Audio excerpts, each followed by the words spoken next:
Primeira carta de João, capítulo 2, versículo 6, a palavra de Deus assim diz: aquele que diz que permanece nele, esse deve também andar assim como ele andou. Aquele que diz que permanece nele, esse deve também andar assim como ele andou. Esse texto está falando sobre a pessoa de Jesus Cristo. Quando Jesus ele veio ao mundo, ele chamou alguns discípulos e falou: segue-me. E esse segue-me significa ande comigo, ande por onde eu andar. Durante aqueles 3 anos, os discípulos aprenderam a andar com Jesus e a andar como Jesus. Eu fico imaginando como que seriam os passos do Senhor Jesus. Os passos dele quando ele estava determinado a ir para Jerusalém, para a crucificação. Os passos dele quando ele abraçava uma criança. Os passos dele quando ele repreendia os fariseus, quando ele acolhia uma pessoa enferma. Os passos dele carregando aquela cruz pesada até aquele lugar da crucificação. Eu fico imaginando os passos de Jesus. E aqui a palavra de Deus diz que nós devemos andar como Jesus andou. Será que é possível isso, queridos? Será que é possível nós andarmos como Jesus andou? Eu creio que é possível. É possível porque ele disse: eu sou o caminho. Seria impossível eu andar por essa rua se aqui não existisse essa rua. Mas como existe essa rua, como aqui tem um caminho, como tem uma passarela, como tem uma calçada que eu posso andar, então eu posso andar. Jesus ele veio e abriu o caminho. Ele abriu o caminho para que nós seguíssemos os seus passos, queridos. E eu pergunto aqui hoje, como que Jesus ele anda aqui nessa terra? Como que ele anda aqui? A Bíblia diz que ele tem um corpo aqui nessa terra. O corpo dele está aqui presente. Esse corpo dele é quem? É a igreja. Então Jesus ele anda aqui nessa terra, através dos meus pés, através dos seus pés. Ele pode ir na casa de alguém que precisa.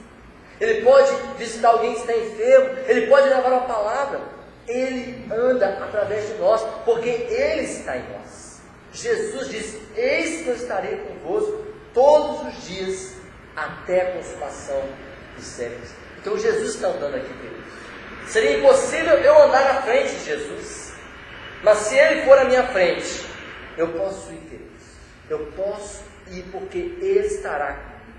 A palavra de Deus tem alguns homens que eles são conhecidos por andar com Deus, como Noé, que a palavra de Deus diz que a vida de Noé se resume pelo fato de que ele andava com Deus.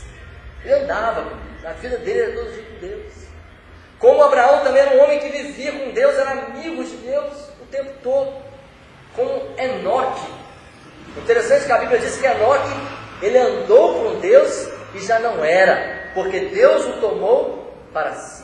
Enoque tinha uma vida com Deus tão grande de andar com o Senhor, que Deus levou ele para a glória. Ele foi trasladado para os céus. A vida desses homens, e também algumas mulheres, foi marcada simplesmente porque andavam com Deus. Os discípulos também, eles eram pescadores. Ninguém conhecia aqueles homens. Eram como se falasse hoje um Zé Ninguém. Ninguém conhecia eles. De repente eles ficaram famosos, conhecidos. Por que as pessoas conheciam eles? Porque eles andavam com Jesus. Ao ponto de que Pedro, quando estava ali, no momento que Jesus estava sendo açoitado, uma mulher virou e falou assim: você anda com ele? Eu te conheço porque você anda com ele. E a pergunta que eu faço aqui nessa noite: será que você é conhecido por andar com Jesus? Será que nós temos andado com Deus?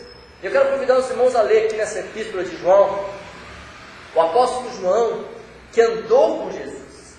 Ele usou esse verbo andar nas suas cartas. Ele fala algumas formas que nós devemos andar com Jesus. Como que eu devo andar? Como que deve ser a minha caminhada com Jesus? E aí ele usa o verbo andar. Eu gostaria de chamar a atenção para você ver isso. Quando ele diz aqui: ande como ele andou. E aí o apóstolo João, ele orienta as suas ovelhas, escrevendo para elas em 3 cartas como nós devemos andar. Eu quero convidar você a meditar nesses versículos que falam do andar. Pensar assim, como que eu tenho andado? E também pensar como que eu deveria ou que eu devo andar com Jesus. Como eu devo andar com Jesus? Vamos ler o primeiro versículo, 1 João 1, versículo 6. 1 João 1, versículos 6 e 7. Onde a palavra de Deus diz: se dissermos que mantemos comunhão com Ele e andarmos nas trevas, mentimos e não praticamos a verdade. Se, porém, andarmos na luz, como Ele está na luz, mantemos comunhão uns com os outros, e o sangue de Jesus, seu Filho, nos purifica de todo pecado. Primeira coisa que o apóstolo fala para a igreja, na primeira carta dele, ele diz: ande na luz, e não ande nas trevas. Então, quando nós andamos com Jesus, nós andamos na luz, queridos, porque esse mundo é de trevas. Jesus disse: eu sou a luz do mundo, mas ele também disse: vós sois a luz do mundo.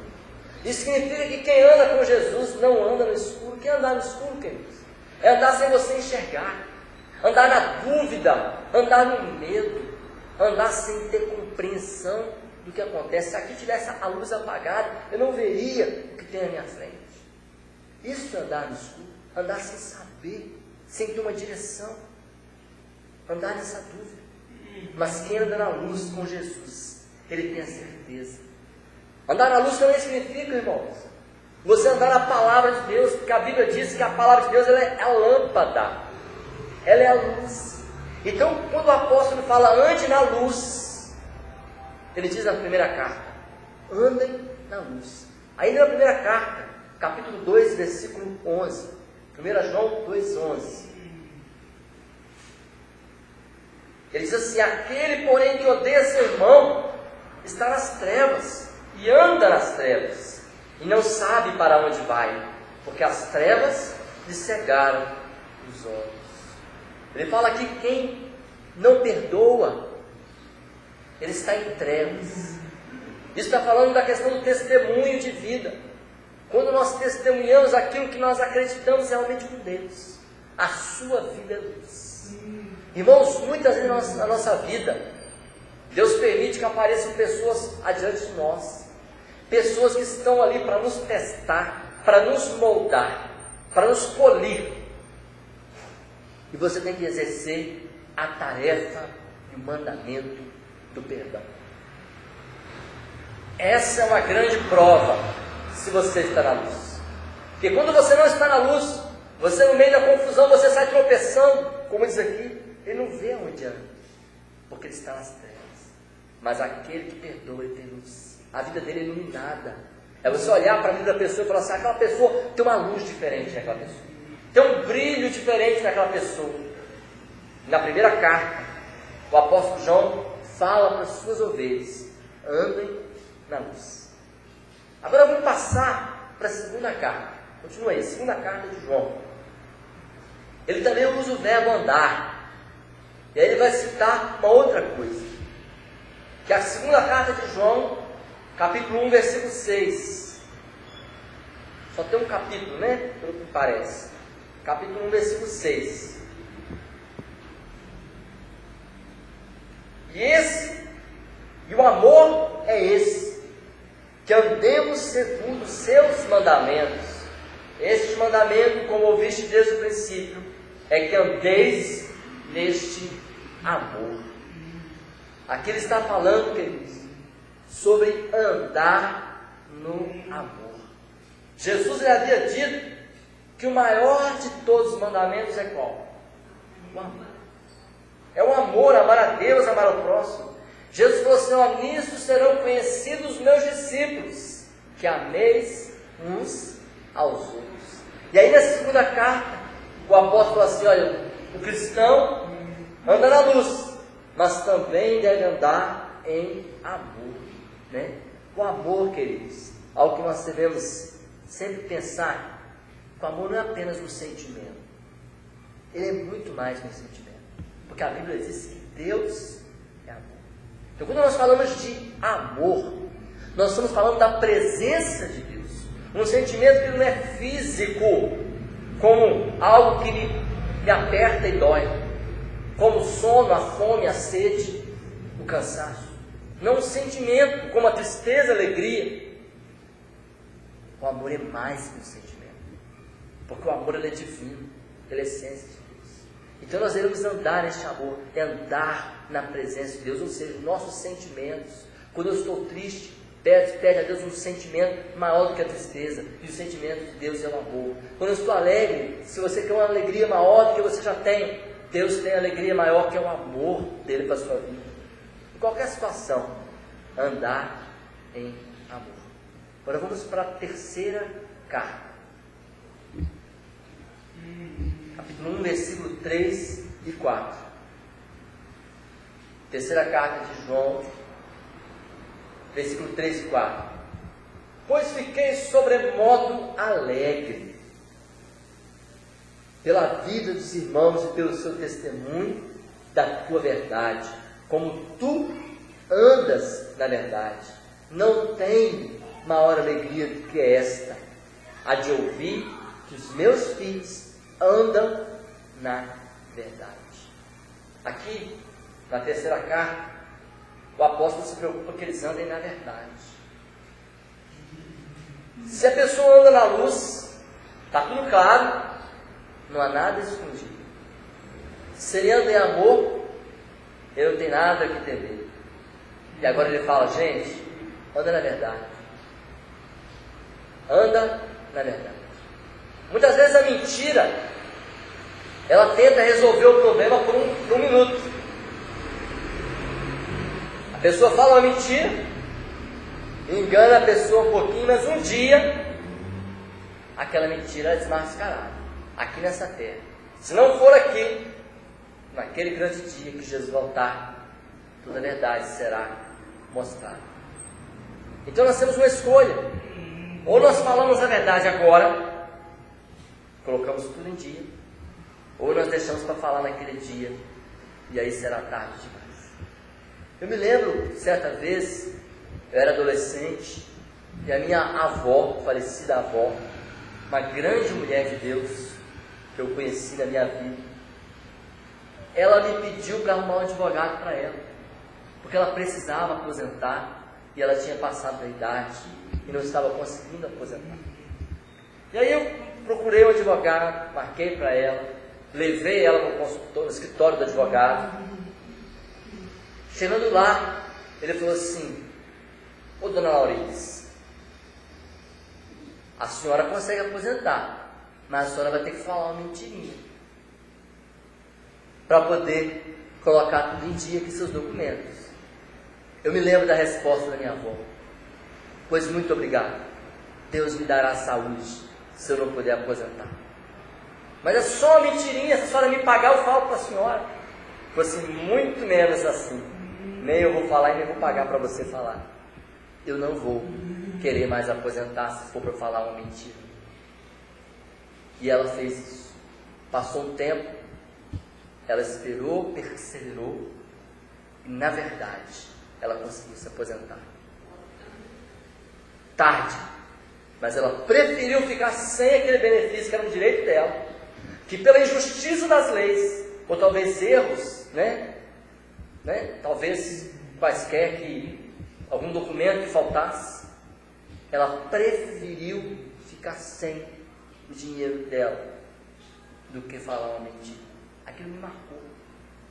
Naquele primeiro momento eu falei, a senhora podia ter aceitado, não tinha nada a ver, o diabo tem muito disso, né? É só um pouquinho, não tem nada a ver. E ela falou assim, não, Deus vai me dar saúde e eu vou trabalhar. E ela não aceitou aquela mentira. Então andar com Deus, queridos, eu quero perguntar aqui mais uma vez, é fácil andar com Deus? Não. Mas não é impossível, porque Jesus abriu o caminho. caminho está aberto. Seria impossível se o caminho estivesse fechado. Igual você andar na trilha, no mato. Quem já fez trilha, né? Pelo mato, escalada. Quando você faz trilha, eu nunca quero ser o primeiro, porque o primeiro tem que abrir o caminho. Eu vou depois. Jesus abriu a trilha, abriu o caminho. E como que eu vou pensar que eu vou andar como Jesus? Como? E aí tem uma dica. Você vai pensar assim: se Jesus estivesse aqui agora, o que ele faria? Se Jesus estivesse aqui agora, o que ele faria? Aí você pega e faz do jeito que ele faria. Só que eu tenho uma notícia para te dar agora. Jesus está aqui agora. Ele está aqui. Ele está com você. E na situação que você parar e pensar assim, se Jesus estivesse aqui, o que ele faria? Você vai lembrar, Ele está aqui. E aquilo que eu tenho dificuldade de fazer, Ele vai me ajudar a fazer. Isso é andar com Jesus. Você virar e falar assim: Senhor, o Senhor está comigo. Se o Senhor faria isso, então eu vou fazer. Já viu a pessoa que fala assim: se eu fosse você, eu faria aquilo? Só que aquela pessoa não é você. Aquela pessoa, na hora H, na hora do aperto, ela sai fora e você fica sozinho. Você tem um amigo, um ombro amigo, e ele está aí com você. Então, se você pensar o que ele faria, se ele estivesse na mesma situação que você, ele está nessa situação com você, ele está junto com você, você não está sozinho. Pode fazer, que você não está sozinho. E através dessa mensagem, eu quero convidar você a tomar essa decisão, esse propósito. Eu quero andar com Jesus. Nunca vou andar, não vou dar um passo sozinho. Eu vou andar sempre com Jesus. Feche seus olhos e olhe pela sua vida. Deus amado, nós louvamos o Teu santo nome, ó Pai, nesta noite. E te agradecemos, ó Deus, porque Jesus está conosco. Porque o Senhor anda conosco, o Senhor é aquele que vai à nossa frente. É aquele que não nos abandona, é aquele nosso amigo mais próximo, é aquele que é o nosso conselheiro, é quem nós podemos confiar. E, ó Deus amado, nós queremos andar contigo, Jesus. Nós queremos, ó Pai, aprender a andar na luz. Tira, ó Pai, todas as trevas, todo engano, todo mundanismo, Pai, da nossa vida, e nos dê a Tua luz, ó Pai. Ilumina a nossa vida, Senhor, e faz-nos ser a Tua luz. Pai, nos ensina, Senhor, a andar, ó Pai, em amor, ó Pai. Tira qualquer sentimento contrário ao amor na nossa vida e nos ensina, Pai, a viver este amor que é a presença de Deus. Nos ensina, Senhor, a andar na verdade, a renegar toda mentira, a desmascarar toda mentira do inimigo, ó Pai, e acreditar na verdade, que é a pessoa do Senhor Jesus. Ele disse: eu sou a verdade. E quando nós andamos com Jesus, nós temos certeza da verdade. Pai, em cada decisão da nossa vida, o Senhor nos lembre que o Senhor está conosco. E se o Senhor Jesus está conosco, o Senhor pode fazer. E junto contigo, Pai, nós somos capazes, somos mais que vencedores, por meio daquele que nos amou. Eu quero andar com Jesus. E assim, Pai, nós decidimos, queremos fazer em Teu nome que nós oramos. Amém. Glória a Deus.